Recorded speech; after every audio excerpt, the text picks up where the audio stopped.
I suppose I'm what they call a rich man. They tell me so. I'm not particularly conscious of it. I don't use money for myself. I don't spend much on myself. I have always just worked, done what needed to be done in business. I didn't try to make money especially. I'm not interested in money.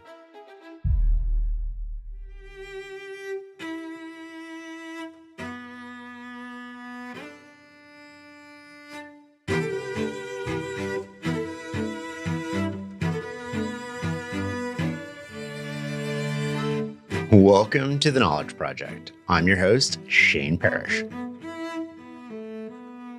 This podcast helps you master the best of what other people have already figured out. If you want to take your learning to the next level, consider joining our membership program at fs.blog/membership. As a member, you'll get my personal reflections at the end of every episode, early access to episodes, no ads, including this, exclusive content, hand-edited transcripts, and so much more. Check out the link in the show notes for more. This episode is part of our new series, Lessons from Outliers, where we study extraordinary people to extract timeless principles about business, leadership, and life. Today's episode is on Andrew Mellon. The wealthiest member of America's cabinet built his fortune by staying invisible. While Carnegie and Rockefeller dominated headlines and built empires of steel and oil, Andrew Mellon created something far more powerful. A system for spotting opportunities that others missed and overlooked and turning promising ventures into industrial giants. His secret? Staying in the shadows. The Mellon system transformed American industry. Identify promising ventures, provide capital at precisely the right moment, and integrate them into a growing ecosystem of mutually reinforcing businesses. This deceptively simple approach created industrial giants like Alcoa, Gulf Oil, and Coopers, companies that still shape American industry today. More importantly, his systematic approach to spotting and seizing opportunities offers a blueprint we can apply to our own ventures. It's time to listen and learn. This podcast is for entertainment and informational purposes only, and you should do all of your own research. Dawn hadn't yet broken over Washington, D.C. when Andrew Mellon first walked into the Treasury building on March 5th, 1921. At age 65, when most men were settling into retirement, America's most successful and visible billionaire, at least in today's terms, stepped into one of the most public roles possible, Secretary of the United States Treasury. On the surface, it seemed like a bizarre choice. How could someone who'd spent decades amassing a fortune while avoiding attention succeed in one of the most public roles in government? But Mellon's story suggests something counterintuitive. There's immense power in silence, in standing apart and observing while others shout. One of my good friends, Peter Kaufman, has a saying that I think about often. He says, "The whale that surfaces gets harpooned." There's a lot of wisdom in this statement. It means staying out of the headlines. It means moving in silence. It means not bragging. It means not trying to be seen. It means not chasing attention. Mellon lived his life in a way not to surface. In fact, he built a fortune in silence. Even at his home in Pittsburgh, Mellon was a ghost. Dinner guests would watch him sit silently at the head of the table, lost in thought, barely touching his food, rarely speaking, almost never laughing. He turned that silence, however, into a superpower, his natural introversion into a weapon of wealth creation. Those who knew him as a young man painted a strange picture: solitary, but not melancholy, seclusive, but not moody, achieving, but never boasting, timid, but not fearful, silent, but never stupid. But to understand how this ghost of Pittsburgh built one of America's great fortunes while barely raising his voice above a whisper, we need to start with his father, Thomas Mellon, and the distinctive world of 19th century Pittsburgh. Part 1. The Judge's Son.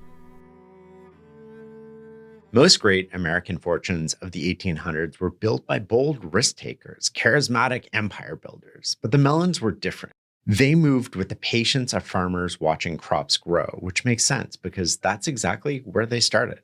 In 1823, a 9-year-old farm boy set out at dawn to walk 21 miles to Pittsburgh. His family's farm was on Poverty Point, a name that said everything about their circumstances. That boy was Thomas Mellon, And what he saw that day would transform not just his life, but American financial history.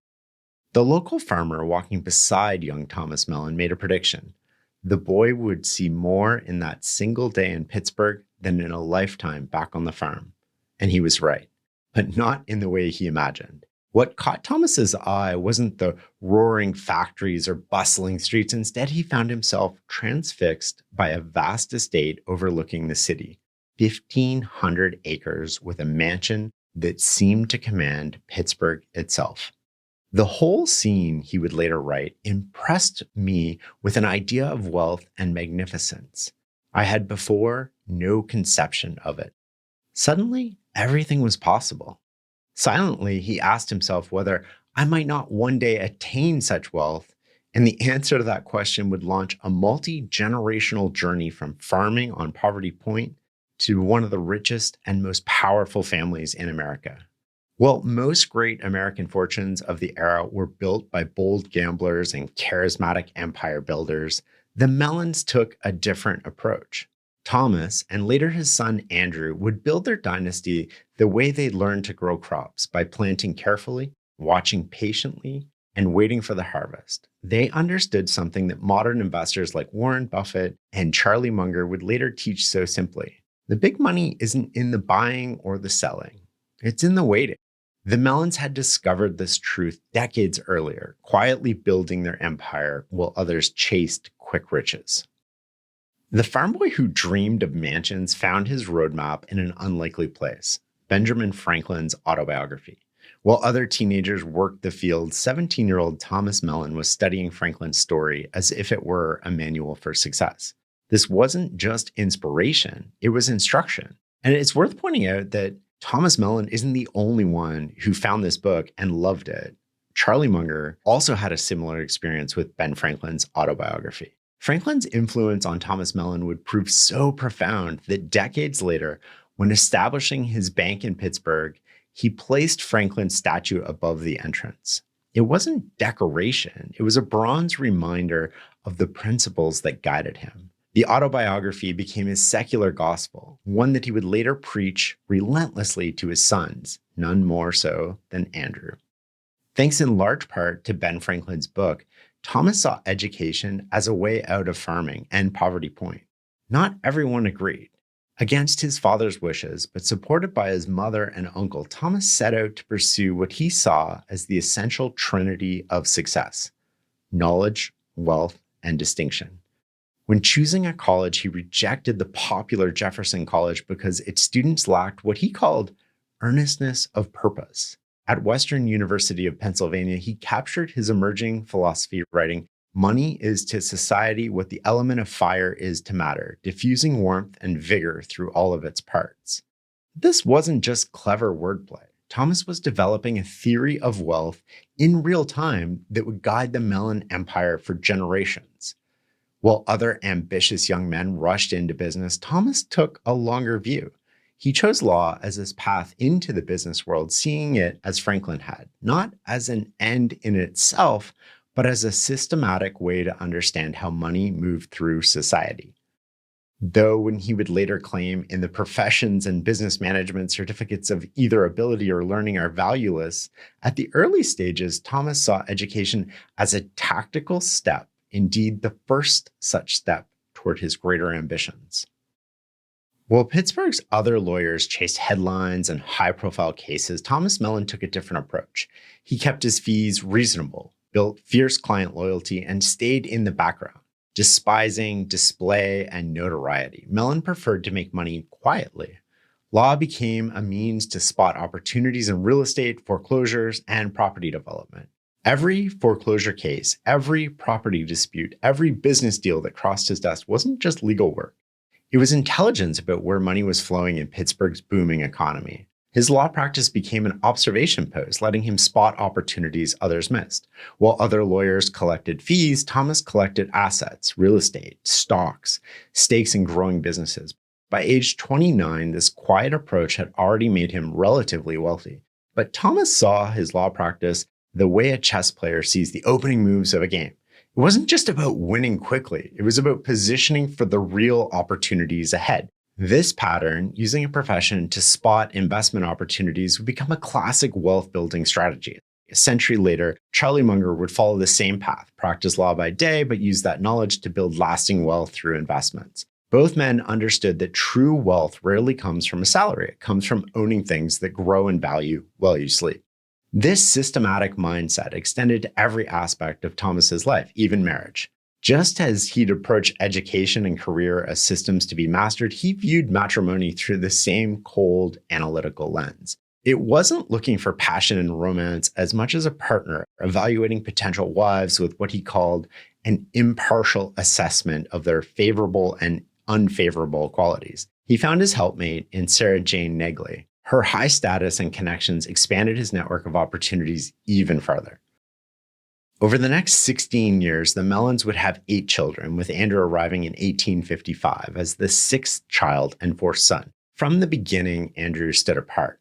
From his earliest days, he seemed to be his father's son incarnate, showing an innate understanding of money and business that delighted Thomas. While other children played in Pittsburgh's dirty streets, young Andrew Mellon was learning to count money. At an age when most kids were trading marbles, he was selling bundles of grass to passing farmers at 5 cents each.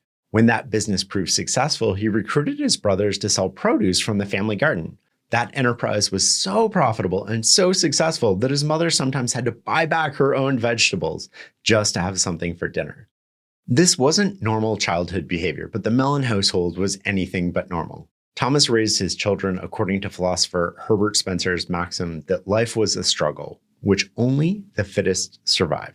Outside their windows, Pittsburgh was transforming into hell with the lid taken off. 500 factories belching smoke into the sky, forging 2/5 of America's iron. Thomas saw this industrial battlefield and determined his sons would be prepared. He built them their own schoolhouse, where poetry and fiction were banned as useless distraction. Only what's necessary and useful in business was Thomas's motto. The curriculum was ruthlessly practical: reading, writing, and arithmetic, nothing else. The studies, Thomas later explained, were such as would be most necessary and useful in the subsequent business of life. Years later, Thomas would express surprise that all of his sons spontaneously chose business careers, as if he hadn't engineered precisely that outcome. But Andrew's path took an unexpected turn. When Andrew's brother Selwyn died, something softened in Thomas's iron philosophy. The judge closed his schoolhouse and enrolled Andrew in public school and began commuting with him on the way to school every day, which was by his office. Their daily commutes became kind of an apprenticeship. As one relative observed, Thomas spoke to Andrew not as a little boy, but as one with a mature intellect. These conversations, repeatedly daily walking through Pittsburgh's smoky streets, transformed a father's systematic approach to wealth into a son's natural instinct. They weren't just talks, they were downloading knowledge. Part 2. Building the System. When Judge Thomas Mellon's eyesight began to fail, he turned even this setback into a teaching opportunity. He would pay his children 50 cents for 2 to 3 hours of reading. Of course, not fairy tales or novels, but rather business reports, financial news, and economic theory. It was through this seemingly tedious task that Andrew gained unique access to his father's intellectual life. The judge was, as biographer David Cannadine notes, far from a passive audience. This exact pattern, children reading business material to parents and learning to think critically through discussion, appears repeatedly in the stories of 19th century financial success. Hetty Green, who would go on to become America's richest woman, developed her legendary financial acumen by reading market reports to her father and grandfather. In both cases, these weren't just reading sessions, they were apprenticeships in analytical thinking. It's a fascinating approach to learning. You're not just absorbing information, you're learning how to think about it, how to argue about it, how to engage with ideas critically, and with a person that you probably inherently trust and respect. As Thomas Mellon's influence on his children grew, he began laying the foundations for what would become the Mellon family's financial empire through 2 key institutions. The first was East Liberty Savings and Deposit Bank. On the surface, a simple investment, but a machine for creating wealth. The East Liberty Savings and Deposit Bank looked simple from the outside, but it was actually the hub of an intricate system. The Mellons would vertically integrate everything. Here's how author David Kashkoff described it. The Mellon boys subdivided acreage into home sites sold at a profit, sold their buyers lumber with which to construct their humble dwellings at a profit, financed the transactions through the bank profitably, and then sold the coal to heat the houses, again, at a profit.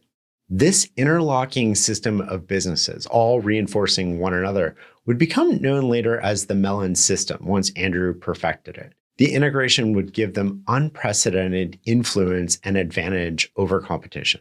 When Thomas opened his second bank, T. Mellon and Sons, he placed Ben Franklin's statue above the door. The same mentor who had guided him from farm boy to financier would now watch over his sons.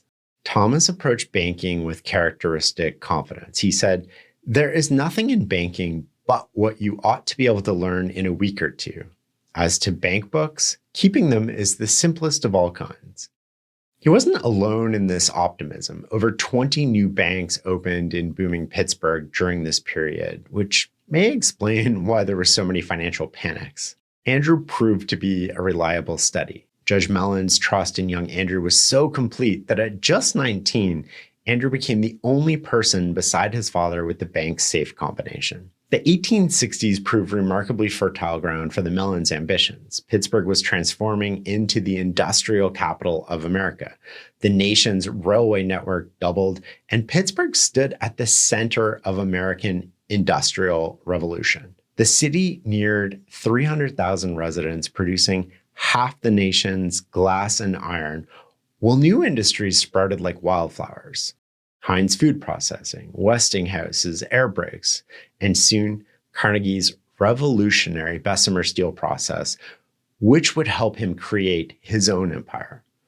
Thomas called it an easy to grow rich decade, watching with satisfaction as his system worked exactly as designed.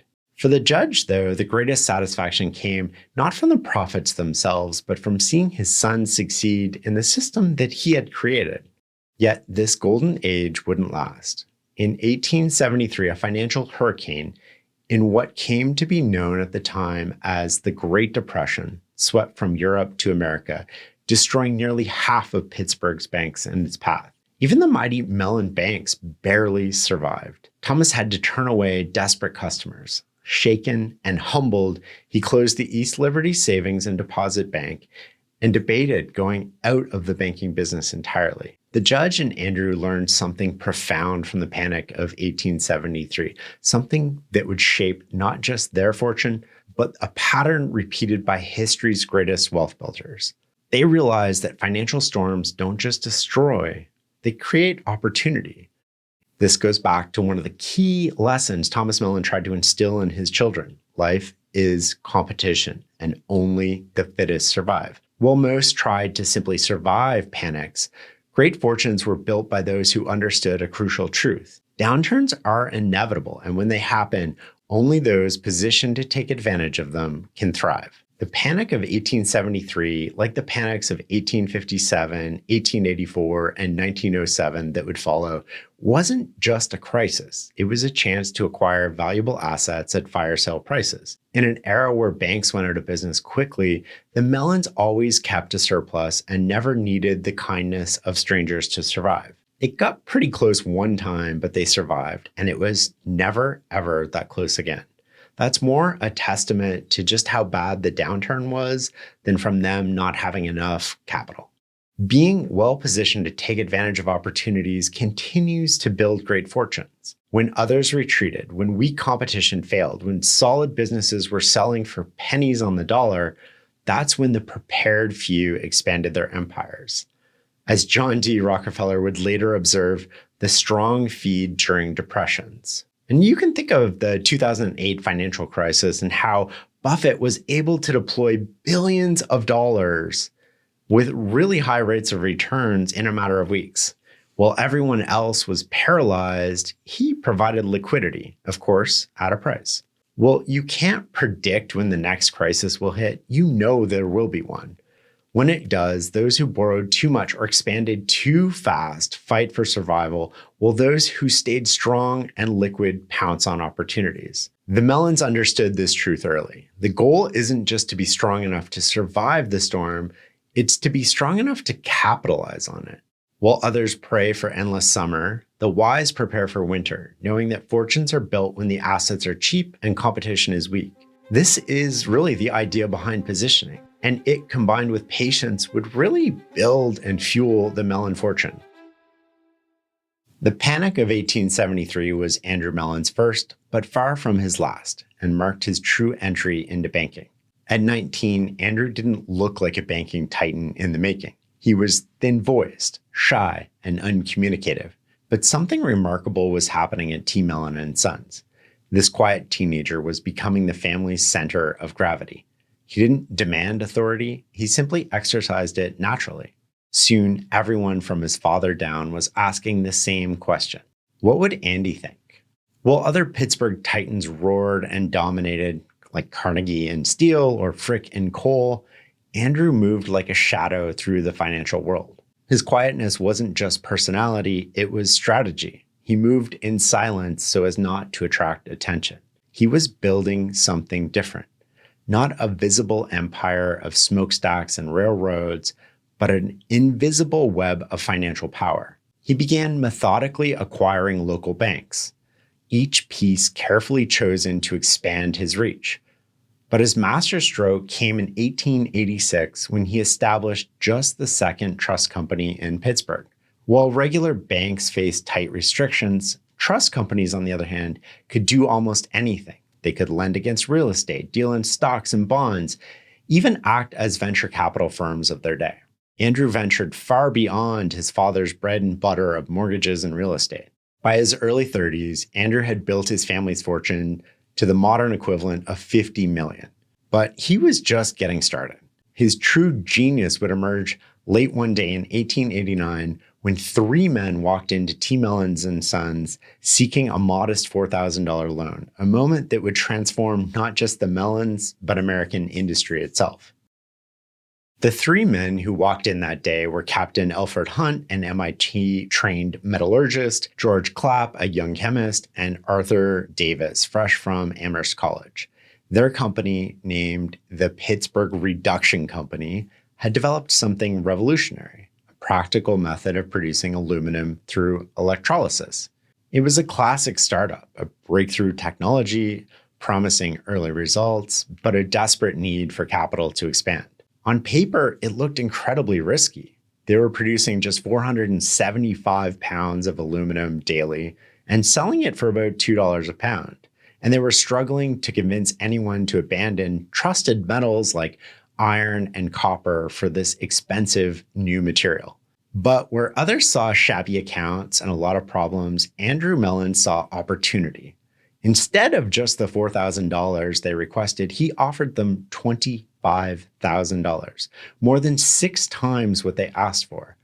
Not just enough to clear the debts, it was enough to grow. It wasn't just a loan, it was the beginning of a system. The Mellon approach was methodical. First, help the company move to New Kensington, where the Mellon-owned real estate provided room to grow.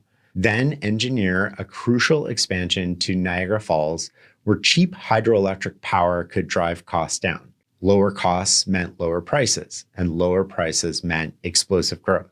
Within 5 years, the price of aluminum had dropped by 75%, and sales had skyrocketed from a few hundred pounds to 600,000 pounds annually in 1895. This small company, the Pittsburgh Reduction Company, would later become Alcoa, still a $10 billion giant today.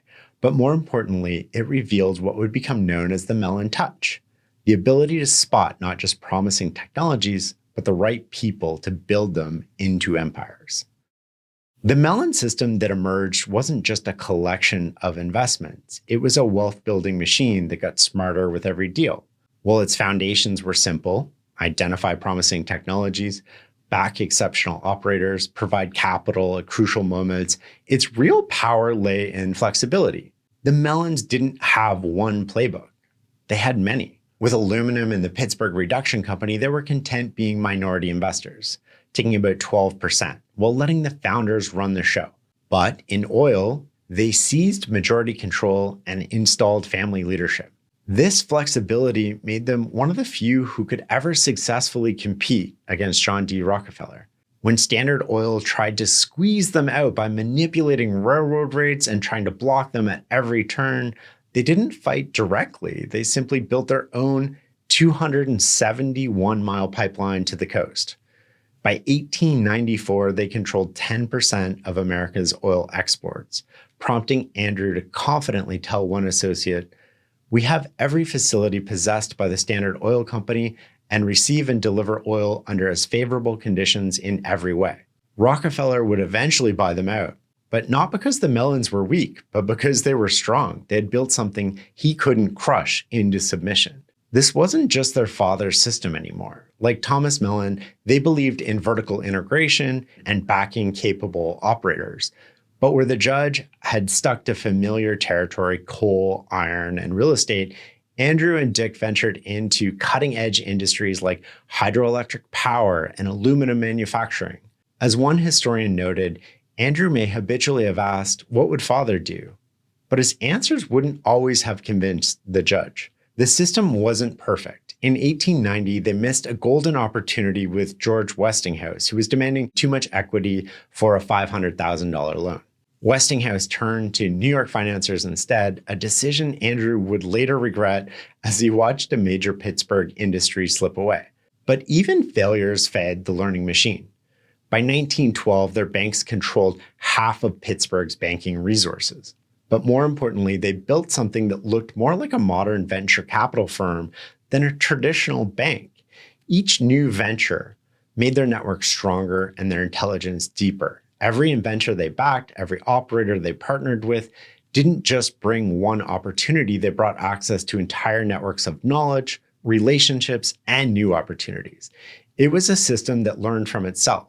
Success breeds relationships. Relationships breed intelligence. Intelligence breeds opportunity, and opportunity bred more success. The Mellons had created something rare in business history, a wealth-building machine that grew smarter and stronger with every deal, decade after decade. At the core of the Mellon system was Andrew's genius for invisibility. While living modestly in his parents' house, he quietly built a network that included not just industrialists like Carnegie and Frick, but senators, judges, and future presidents. His power grew precisely because he seemed to want none of its trappings. In fact, he came off as a modest Pittsburgh businessman who still lived in his parents' house. Reality was anything but that. The invisible influence let him solve one of the industrial age's greatest challenges: how to scale human expertise. Mellon built a cadre of operators, tough, competent men who became his eyes and ears across industries. He would deploy them whenever and wherever opportunity arose, and they'd report back intelligence that led to even more opportunities. In an era before computers, it was a human algorithm for spotting and seizing opportunity with better information. But Mellon understood something profound. The system would only work if his operators got rich too. He wanted a real win-win. Real success, he observed, comes from making others successful. It wasn't just philosophy, it was pragmatism. When Alfred Hall, who Mellon had backed in Pittsburgh Reduction Company, died worth $30 million, it wasn't an accident. It was the system working as designed. This was Mellon's real innovation. He didn't need to master aluminum manufacturing or oil refining or pipeline construction. What he built instead was a machine that could identify talent, deploy capital, be a good partner, and maintain control without much direct investment, all while learning without drawing too much attention to himself. Like its creator, the system worked best when few could see how powerful it had become. The numbers tell the story of Mellon's success. His companies regularly paid dividends of 20, 30, even 100% annually. Gulf Oil once declared a staggering 500% dividend, so large that it attracted the attention of the regulators. But the real genius wasn't just in generating these returns, it was how Mellon recycled them. Each successful venture became fuel for the next, creating an ever-expanding web of opportunity. In this way, Andrew Mellon built something far more durable than just a company. He created a perpetual capital deployment machine, a system that could transform promising businesses into empires, quietly, methodically, and with remarkable consistency. While others were building individual enterprises, Mellon built a machine that fed companies. The blueprint Mellon created would later be refined by Warren Buffett and Charlie Munger with Berkshire Hathaway. There's a lot of parallels here. Both could spot opportunities others missed, deploy capital decisively when others needed it most, recognize, attract, and retain talent, and wait patiently for returns. Most importantly, both created companies that were really learning machines. Each acquisition gave them more and more information that made them smarter and smarter about the next opportunity. Even their philosophy of management was similar. Mellon's observation that real success comes from making others successful could have come straight from Buffett's annual letters. It's reciprocation in action. Go positive, go first, and the world will do most of the work for you. Both Buffett and Mellon understood that a fundamental truth is that if you find exceptional operators, you pay them well, you give them autonomy, and you let the system just work its magic with patience. Andrew Mellon wielded influence from the shadows. Pennsylvania's legislature was known as the best that money could buy, and Mellon saw this as simply efficient business, ensuring, for instance, that import duties protected his aluminum interests. He wanted policies that made businesses prosper, and he quietly funded politicians who shared that vision. His personal style reflected invisible power. In Pittsburgh, they said if you wanted $5,000, you saw Dick, but if you needed $25,000, you saw Andrew. Those who did would find a slight man in an expensive yet understated suit. His blue eyes could be described either as dreamy or as sharp blue daggers, and they were always fixed on a balance sheet. His weapon of choice in these conversations was silence. While his brother Dick chatted easily, Andrew would sit sphinx-like, breaking his silence only for a laser-precise question. What makes you think so? Can this thing be owned? Whom have you done work for?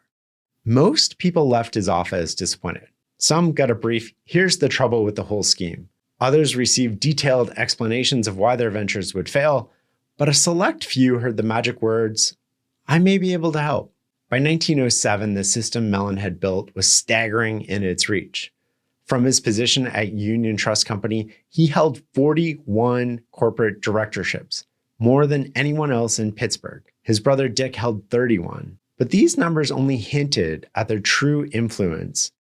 Consider Gulf Oil. Its tankers were built by Mellon New York Shipbuilding Company, using steel from Mellon-controlled mills, all financed through Mellon banks and insured by Mellon companies. At Alcoa, workers lived in houses financed by Mellon's Union Trust, built on Mellon lots, heated by Mellon coal, lit by Mellon utilities. They rode to work on Mellon streetcars and deposited their paychecks in Mellon banks. What's remarkable is how quickly this empire emerged from the shadows. In less than a decade after 1898, Mellon had transformed himself from a successful banker into something entirely new, an architect of industrial ecosystems. Having made crucial moves during the Depression of 1893, took advantage of it, he rode the subsequent boom years with extraordinary precision. By 1907, the framework was complete. What remained was simply to let the system grow, each part strengthening and reinforcing the others. Part 3. The Private Kingdom. The system that had built Mellon's business empire met its match in matters of the heart. In 1900, at age 45, Andrew approached marriage the only way he knew how, coldly, as another strategic partnership to be carefully structured and managed. On paper, his marriage to 21-year-old Nora McMullen had all the hallmarks of a classic Mellon venture. It was carefully constructed, strategically sound, and had clear benefits for both parties. He, on one hand, brought wealth and stability. She, on the other, brought youth and vitality. To Andrew's methodical mind, it was another example of identifying complementary strengths, exactly the kind of thinking that had built his fortune. But Nora McMullen was not a business proposition to be optimized, and love is not cold and rational. She was raised in London society, the daughter of a British brewing family. She found Pittsburgh suffocating. Her first glimpse of her new home prompted a horrified question. We don't get off here, do we? You don't live here. To her, Pittsburgh must have felt like exile. a gray industrial city dominated by what one observer called a dour, Philistine, insular male culture, where men like her husband made fortunes. The very qualities that made Mellon a financial genius, his reserve, his patience, his ability to wait silently while others revealed themselves, his cold, rational, emotionless approach to decisions, proved disastrous in marriage. While he orchestrated the quiet accumulation of power, Nora felt the walls closing in. She had married into what was becoming the most powerful financial ecosystem in Western Pennsylvania, only to find herself starved of the one commodity Andrew Mellon couldn't control: joy. What followed was a collision between two forces: Mellon's need for order and control, and Nora's desperate grasp at vitality. The divorce was public and nasty. The details, her affairs, his retreats into work, the public scandals, matter less than what they reveal about the limits of pure rationality.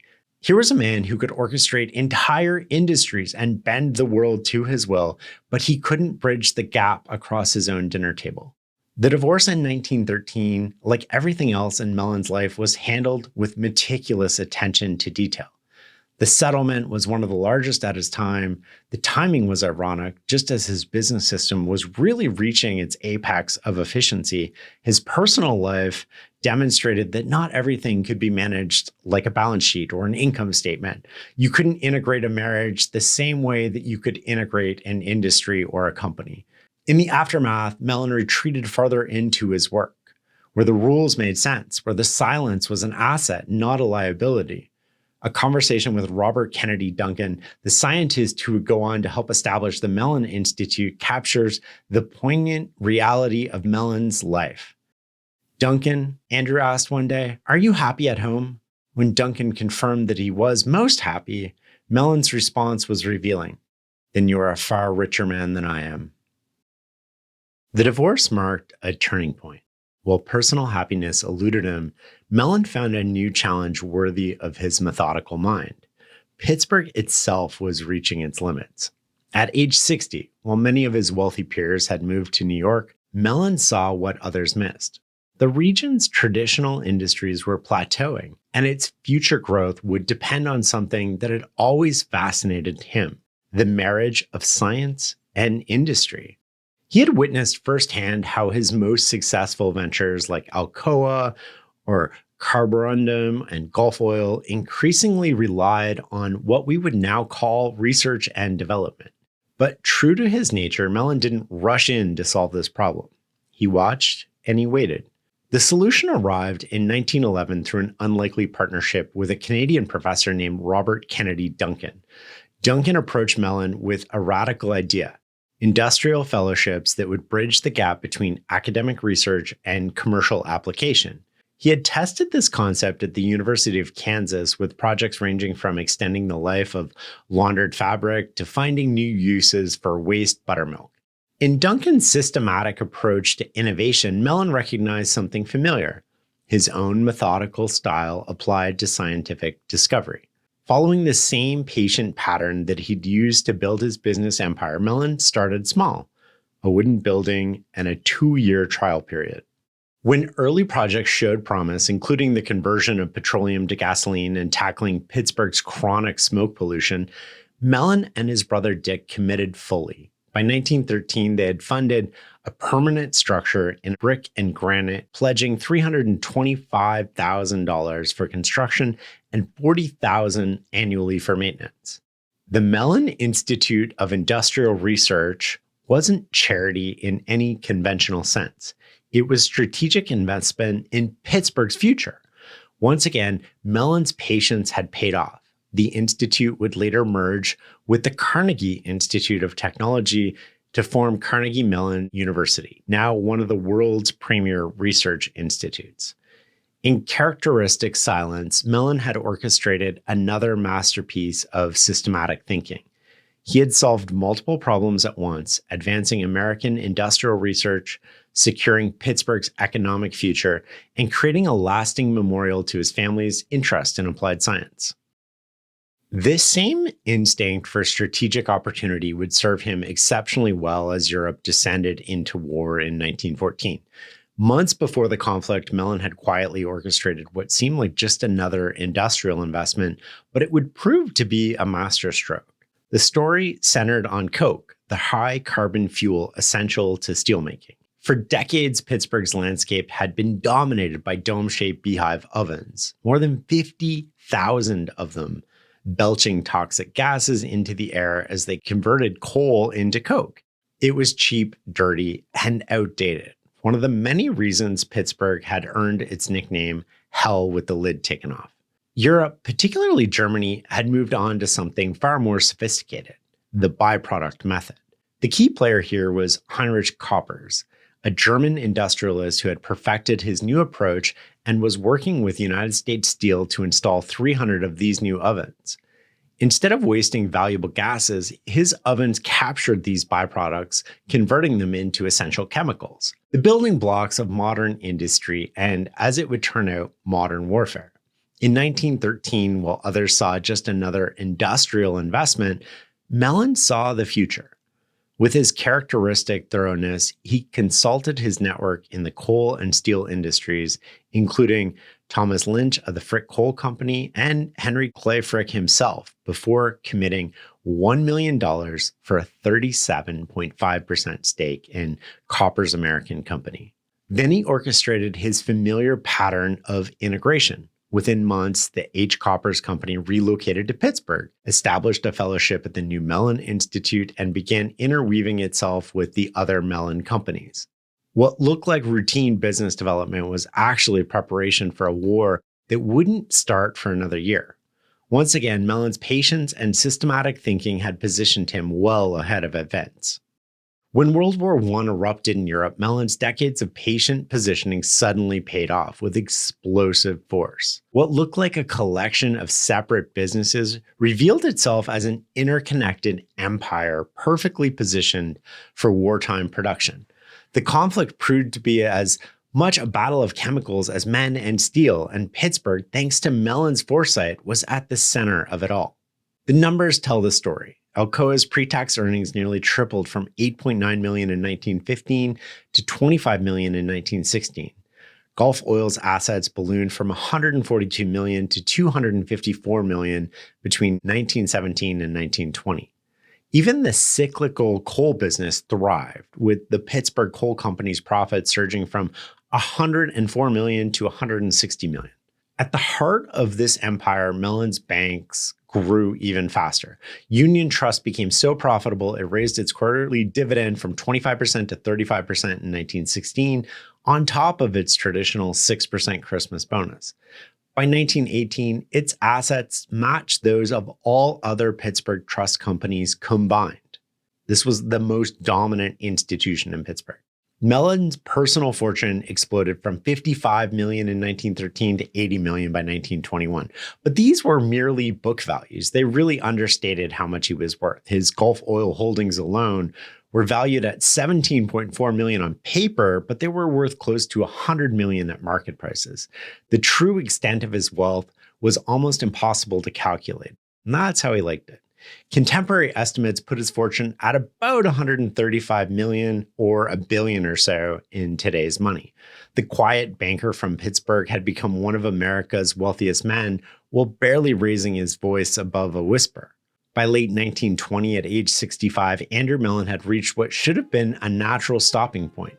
He had built a financial and industrial empire, amassed one of America's great fortunes, and established a research institute that would transform American industry well beyond his own lifetime. Most men would have been content to retire to a life of quiet luxury, but Andrew Mellon wasn't most men. Part 4. Washington's Banker. In 1921, a nation exhausted by war and progressive reform sought normalcy. The Republicans, led by Warren G. Harding, swept back into power, promising exactly that. But their choice for Treasury Secretary would prove anything but normal. Mellon, who had emerged from his characteristic reserve to throw himself into the campaign, raised $400,000 from Pittsburgh alone and personally donated $56,000. He now faced an unexpected challenge. The very qualities that had made him successful in private, his silence, his patience, his ability to operate in the shadows, his cold, logical approach to things, suddenly made him irresistible as a public servant. Pennsylvania's powerful senators, Penrose and Knox, saw in Mellon exactly what the administration needed, a financial genius who had built his fortune not through Wall Street manipulation, but through decades of patient observation and systematic thinking. Knox's endorsement letter called him the greatest constructive economist of his generation. But Mellon, true to form, recoiled from the spotlight. "I could not contemplate taking the job," he told associates. His diary from the period reads like a methodical list of reasons to decline. "I'm too old. There's too many business conflicts. I'm too private. I don't want the light." Perhaps the most revealing was his worry about his daughter, Elsa, becoming prey to Washington's fortune hunters.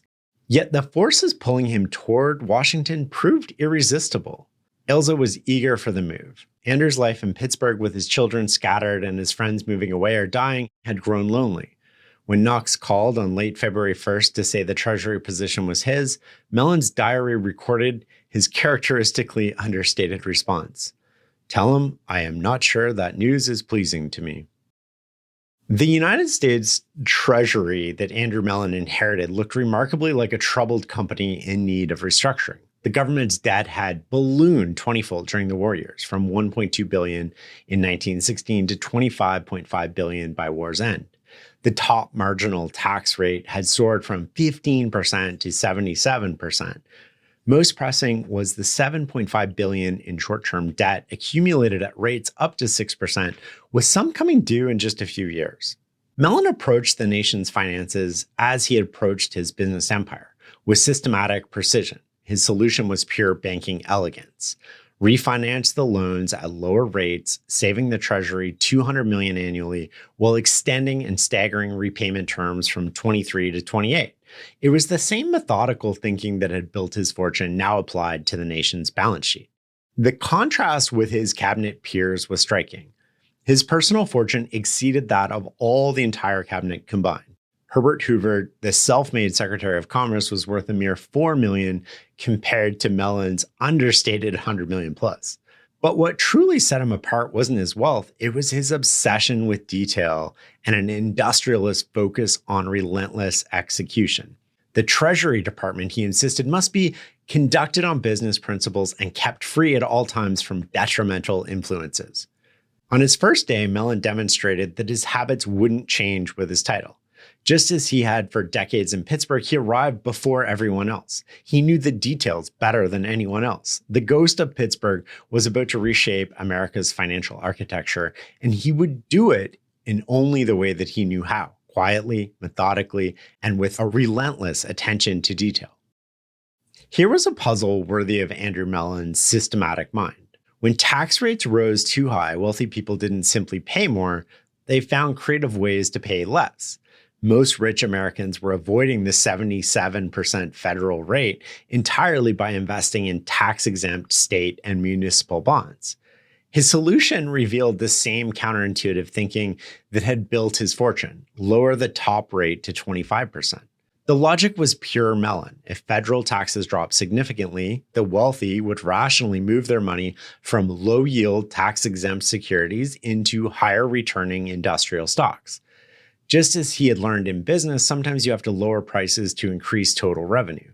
This wasn't about helping his fellow millionaires. It was about creating a system where they would choose to pay taxes rather than avoid them entirely. His approach carried all the hallmarks of his business career. It was methodical, pragmatic, and indifferent to public opinion. He insisted on taxing more lightly incomes from wages and salaries than incomes from investments. Why? Because earned income was uncertain and limited in duration. Sickness or death destroys it, and old age diminishes it, while investment income descends to heirs. By 1927, his reforms meant most Americans paid no federal income tax at all. The tax reforms were not the only reforms. Mellon favored high tariffs as a way to stock the government coffers and shield domestic manufacturers from foreign competition. He also favored reduced government spending. The results validated his systematic approach. The Roaring Twenties saw tax revenues remain stable or increase even as tax rates dropped, while federal debt shrank considerably.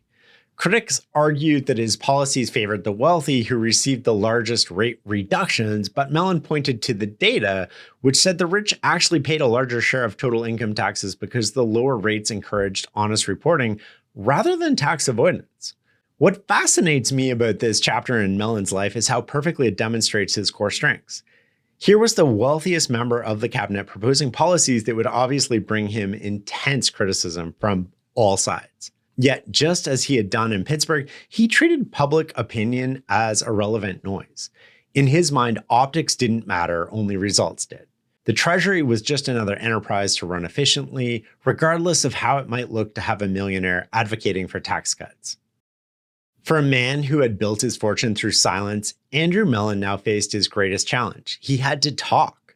Imagine 40 impatient reporters crammed into a Treasury conference room while Mellon, avoiding eye contact, responds with, "I don't know. No man can answer that. There's a great deal I have to learn." But listen to what he did after this. He handled this like he approached every other business problem. The press conferences had become an education to me, he later observed.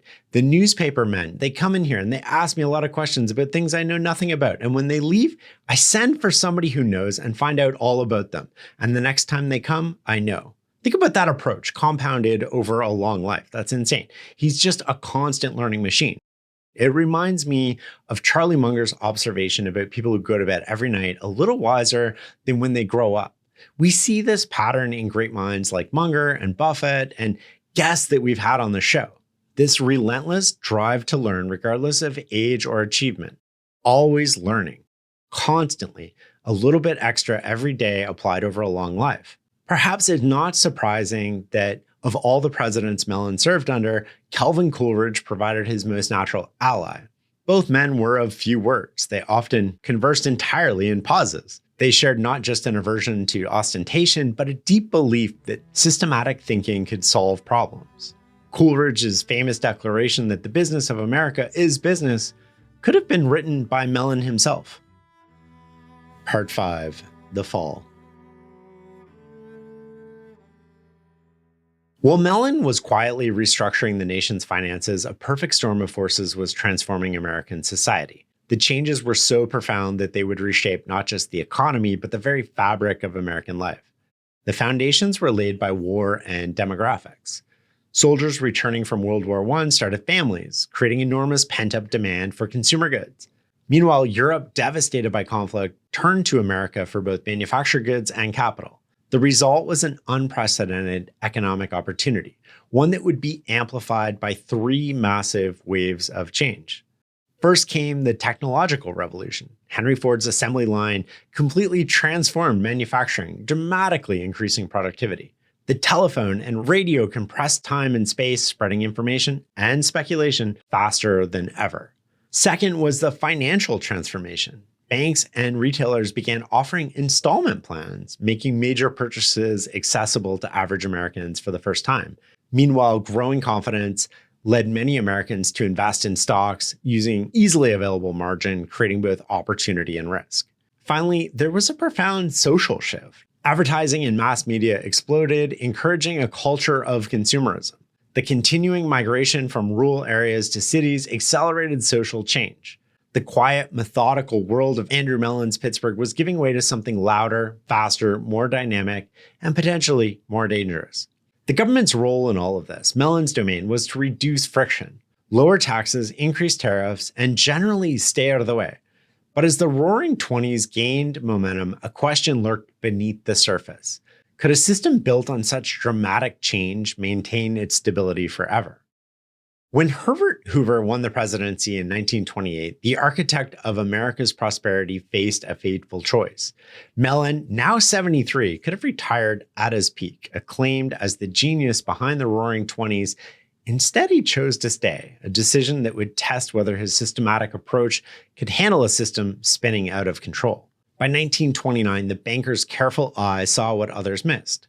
Growth was no longer driven by the productive investment he understood, but by the kind of speculation he always avoided.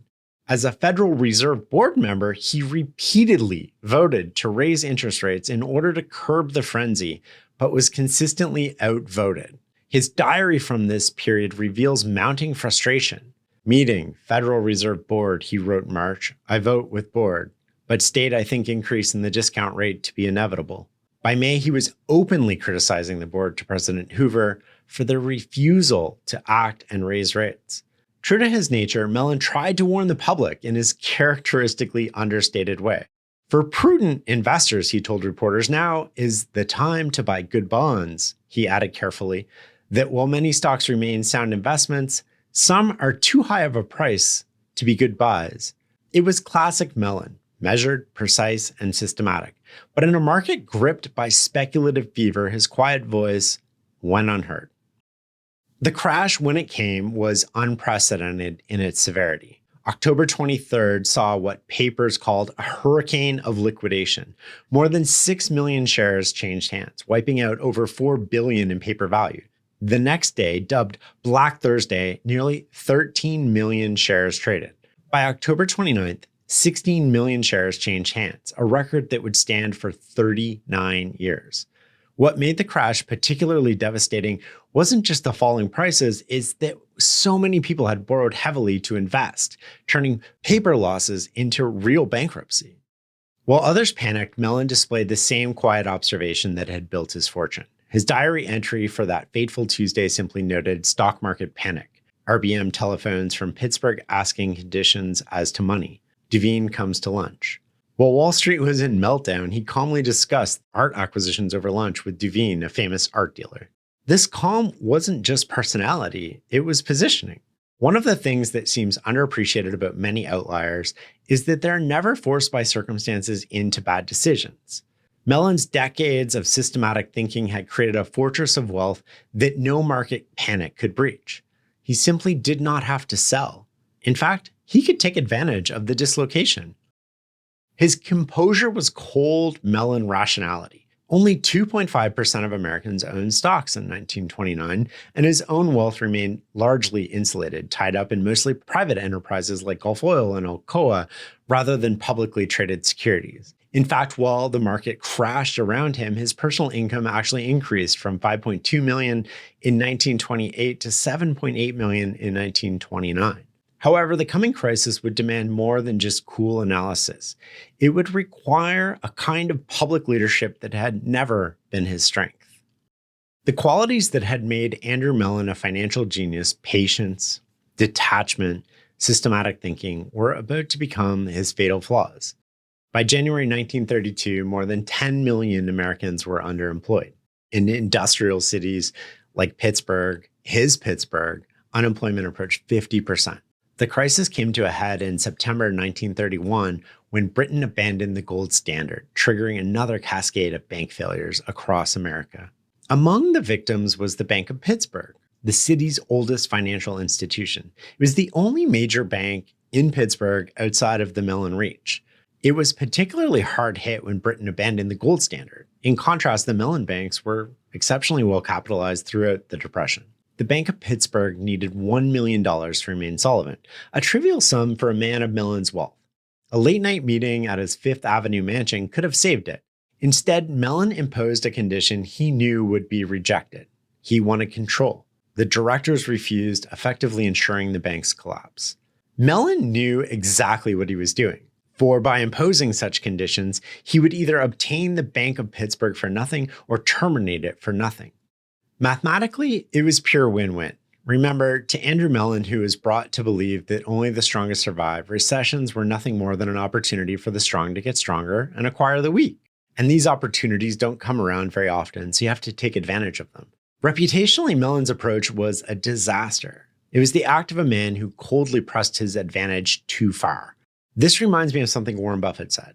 It takes 20 years to build a reputation and 5 minutes to ruin it. If you think about that, you'll do things differently. The mistake Mellon made was reputation, not his balance sheet, was actually his biggest asset. His prescription for the Depression remained equally cold and rational. Liquidate labor, liquidate stocks, liquidate the farmers, liquidate real estate, he advised President Hoover. The Depression, in Mellon's view, was just another problem to be solved. A necessary wind that cleared away economic excesses, just as the panics of 1873 and 1907 had done before. As Mellon's reputation started to sour, a Pittsburgh newspaper captured the public's verdict. The Mellon family is in disrepute. The worship has ended. The glamour has utterly disappeared. The ghost of Pittsburgh, who had built an empire through patient observation, now found himself unable to adapt to a world that had fundamentally changed. The ghost of Pittsburgh was about to meet his opposite, a man who believed that silence and patience was part of the problem, not the solution. When Franklin Delano Roosevelt emerged as the voice of new American capitalism, it set up more than a political dispute. It was a clash between two fundamentally different ideologies. Roosevelt articulated this divide in a September 1932 speech to the San Francisco Commonwealth Club, where he directly challenged everything Mellon represented. The last half-century, Roosevelt declared, had been, in large measure, a history of a group of financial titans. Society had given these men free play and unlimited reward based on the belief that the business of government was not to interfere but to assist in the development of industry. But now, Roosevelt insisted, there was need for a reappraisal of values. He wanted a New Deal. Under the harsh light of the Depression, FDR argued the very qualities that Mellon embodied: the patient accumulator of wealth, a mere builder of more industrial plants, a creator of more railroad system, an organizer of more corporations, was as likely to be a dagger as a help. The era of the great promoter and financial titan to whom America had granted everything, if only he would build and develop and employ, was over. The philosophical divide cut to the heart of how each person viewed human suffering. For Roosevelt, the Depression wasn't just an economic event, it was a human catastrophe requiring immediate government intervention. But for Mellon, the downturn, however severe, remained part of the natural economic order. Like a fever breaking, the suffering must be endured until the system purged itself of excess. It was the same lessons his father had taught him growing up. Survival of the fittest, always be prepared. Never put yourself in a position where circumstances can force you into poor decisions. Never reach too far. Be prudent and ride it out. No one is coming to save you. You must save yourself. The contrast in FDR and Mellon's approaches could not have been starker. While Mellon advocated patience and calm, Roosevelt mobilized every tool of government power. Where Mellon saw the crashes of 1873 and 1907 as precedent, Roosevelt saw an unprecedented crisis requiring unprecedented solutions. Yet here was the ultimate irony. Both men were trying to save American capitalism. They just differed profoundly on how to go about it. Roosevelt believed that capitalism needed strong regulatory framework and a social safety net to survive. Mellon and his peers believed in the same principles that had built their fortunes: individual liberty, self-help, and minimal government intervention. But the world had changed, and the principles that had once built their empires now threatened to destroy them. For a man who had spent his life avoiding attention, Andrew Mellon now found himself at the center of a national storm. By early 1932, letters poured in from across the country denouncing him as everything from a robber to America's Mussolini. When his picture appeared on a movie theater screen in Pittsburgh, his Pittsburgh, the crowd reportedly shouted, "Robber!" The architect of the Roaring Twenties had become the villain of the Great Depression. The people needed an enemy, and naturally, the unrelatable Mellon would make a great one. On January 6, 1932, a freshman Democratic congressman from Texas, Wright Patman, stood before a packed House of Representatives and declared, "On my own responsibility as a member of the House, I impeach Andrew William Mellon, Secretary of the Treasury of the United States, for high crimes and misdemeanors." The charges ranged from illegal ownership of bank stock to profiting from companies doing business with the Soviet Union. But the legal accusations were merely a vehicle for something deeper, a nation's fury at what they saw as Mellon's cold indifference to their suffering. The systematic thinking that had built his fortune now seemed like a callous detachment in the face of human misery. President Hoover, himself politically wounded, saw an elegant solution to this. He offered Mellon the position of ambassador to Great Britain, a golden parachute that would remove him from the Treasury while preserving his dignity. Mellon accepted, though without enthusiasm. It was, he told reporters, like a divorce. And given his personal experience with the divorce, this didn't suggest a pleasant thing.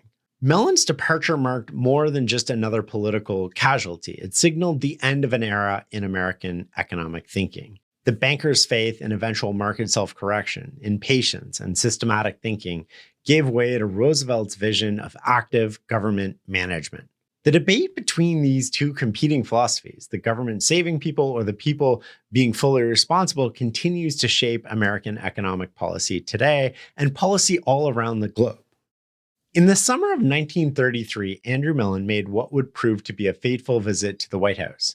The meeting with Roosevelt seemed cordial. They discussed banking reform, and Mellon left remarking, "What a charming man Mr. Roosevelt is." The very next day, Roosevelt signed into law the very bill they discussed, completely contrary to their conversation. What Mellon didn't know, what he couldn't know, was that he'd already been marked for destruction. Him and every other industrialist and banker. Within a week of Roosevelt's inauguration, before Mellon had even returned from his ambassadorship in London, the government had begun investigating his tax returns. This wasn't routine tax enforcement, it was lawfare, the use of the legal system as a weapon of political warfare. The man who had built his empire through patient observation now found himself under hostile observation. The focus was peculiar, a single art purchase, the Raphael Madonna, which Mellon had donated to his charitable trust. This specific charge, Mellon had sold stocks at a loss to reduce his taxes, then repurchased them through companies he controlled after the legally required waiting period. Everything he did was perfectly legal, but that didn't matter. True to his systematic nature, Mellon responded with cool and cold precision. He opened his books, completely putting his entire staff at the investigator's disposal. After 3 weeks of examination, with people going over everything this guy had done, trying to find something, the Justice Department agents found that nothing was irregular. The Bureau of Internal Revenue actually recommended he receive a small refund. But lawfare never lets facts get in the way. As the incoming Treasury Secretary Henry Morntho Jr. spelled out, "I consider that Mr. Mellon is not on trial, but democracy and the privileged rich, and I want to see who will win." In a final twist of irony, when the grand jury, composed of laborers, mechanics, farmers, and craftsmen, voted on Mellon's indictment, they decided 11 to 10 against. As one newspaper observed, the large outstanding fact is that a grand jury of such men as have little reason to love the rich tossed the government's complaint into the discard. Mellon was completely cleared, but his reputation was damaged forever. The trial's real significance went beyond mere tax. As Fortune magazine would later observe, the plain fact of the matter was that Mr. Mellon had made out his tax return in one economic era and was being prosecuted for it in another. The systematic thinker who had mastered one era found himself a stranger in the next. Let's pause here just to appreciate the full irony of Mellon's story here. Here was one of history's most successful bankers and investors, a man who could have spent the 1920s quietly compounding his wealth, choosing instead to dedicate a decade to public service. The cost to him was enormous. Hundreds of millions of dollars in foregone opportunities to focus on serving and saving his country. His reward, he left the nation's finances in the best shape they had ever been in. But that wasn't enough. He saw the speculative bubble building and tried to stop it. Voting repeatedly to raise interest rates, he was ignored. Then, hold on, before this, then he goes to the public and he says to reporters that you should basically sell stocks, but he does it in a very understated way. And then finally, his warnings proved correct, and he became the target of the very excesses he tried to prevent. The final twist of the knife, after a politically motivated investigation tore through his life, the verdict was clear. He had done nothing wrong. The ghost of Pittsburgh, it seemed, was guilty of only being out of step with his times.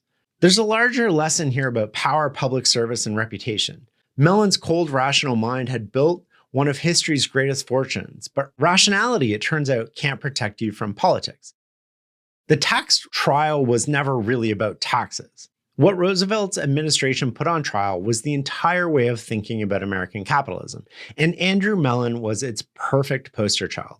As Ogden Mills, Mellon's successor at Treasury, observed, the administration was entirely lacking in elementary sense of decency. The goal wasn't to win in court. It was to destroy everything that Mellon represented. In this, Roosevelt succeeded. The man once hailed as the greatest Secretary of Treasury since Alexander Hamilton found himself transformed from financial genius to public villain. The ghost of Pittsburgh, who had built his fortune through patience and systematic thinking, became a symbol of everything wrong with American capitalism. The transformation revealed something profound about American society. Mellon's core belief, the government should stay out of business affairs, had once seemed like common sense. Now, thanks to FDR, that approach appeared not just wrong, but morally repugnant. His fall from grace wasn't merely personal, it forever changed how Americans viewed the relationship between business and government. Epilogue, the final gift. In December 1936, as Roosevelt celebrated his landslide re-election and the New Deal reached its zenith, Andrew Mellon demonstrated one final time the power of systematic thinking. Despite years of political persecution, despite a tax trial that had sought to destroy his reputation, he would give the American people a gift unprecedented in the nation's history. But what truly revealed Mellon's genius wasn't just the magnitude of the gift, it was how he structured it. In creating the National Gallery of Art in Washington, he applied the same precise and strategic thinking that had built his business empire. The key insight came from careful observation. Mellon watched as other great art collections, the Huntington Gallery, the Carnegie Institute, the Frick Collection, struggled to grow after their founders' deaths. Other collectors he noticed were reluctant to donate their treasures to the buildings that bore another person's name. His solution was characteristic Mellon: maximize the outcome by minimizing ego. He explicitly refused to put his name on the building, instead insisting on calling it the National Gallery of Art. His collection would serve not as a monument to himself, but as a nucleus around which something far greater could grow.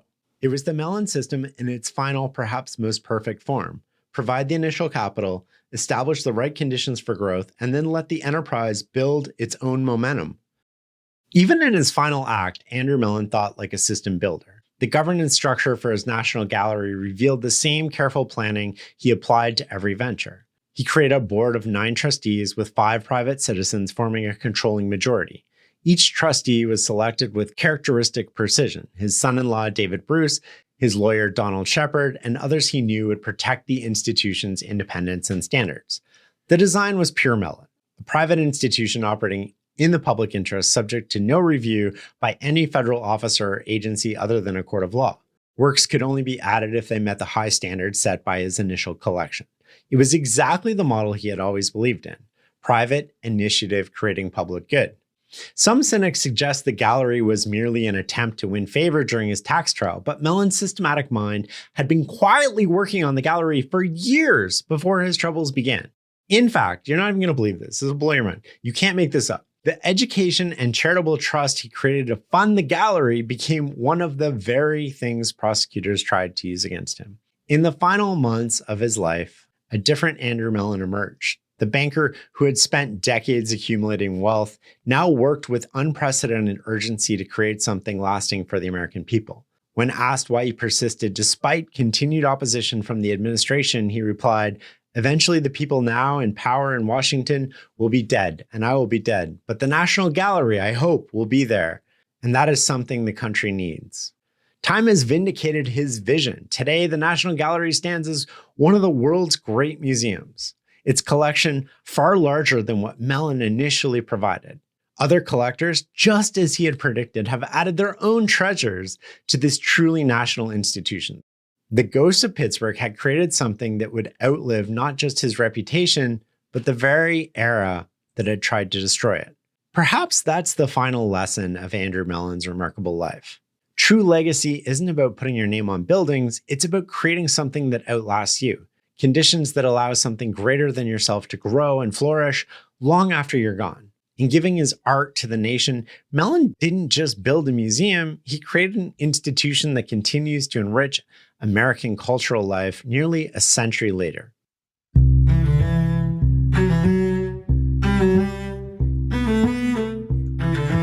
Thanks for listening and learning with us. The Farnham Street blog is where you can learn more about my new book, Clear Thinking, Turning Ordinary Moments into Extraordinary Results. It's a transformative guide that hands you the tools to master your fate, sharpen your decision-making, and set yourself up for unparalleled success. Learn more at fs.blog/clear. Until next time.